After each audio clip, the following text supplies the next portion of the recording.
Scientifically भी ये proof हो गया कि 14 to 16 आवर्स की फास्टिंग आपकी बॉडी में बहुत सारी चीज़ों को एक्टिव कर देती है। और अगर वाकई शुगर के पेशेंट हैं तो थोड़ा काम कम कर देना, यानी अपने आप को थकाएं कम और अपनी ऐसी डाइट कर लें, डॉक्टर से थोड़ा मशवरा कर लें। सहरी में अब जैसे जो शुगर के पेशेंट होते हैं उनको नॉर्मली डॉक्टर कहते हैं मेरे मशवरे पे ऐसा मत कीजिएगा, लेकिन डॉक्टरों से मैंने सुना है, मुझे भी तजर्बा है कि सहरी में फिर शुगर की दवाई ना खाएं।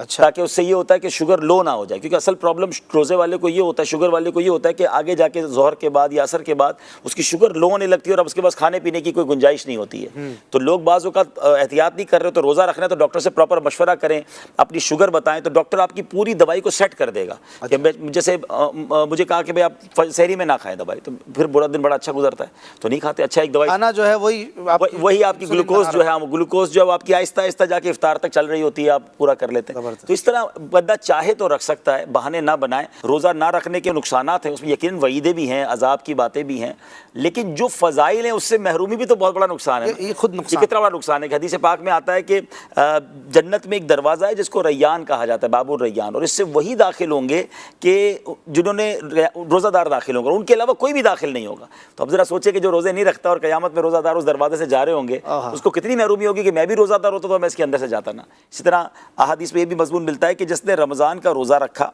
और उसकी हुदूद को पहचाना और जिस चीज़ से बचना चाहिए उससे बचा, तो जो कुछ गुनाह पहले कर चुका है उसका कफ़ारा हो गया। सुभान अल्लाह। अब ये रमज़ान के रोज़ों का ऐसा फजीलत, ऐसी फजीलत, तो फिर क्यों? अच्छा, फिर क़यामत के दिन रवायतों में भी आता है कि जिस दिन लोग हिसाब किताब में मसरूफ़ होंगे ना, रोज़ादारों के लिए दस्तरखान लगाया जाएगा।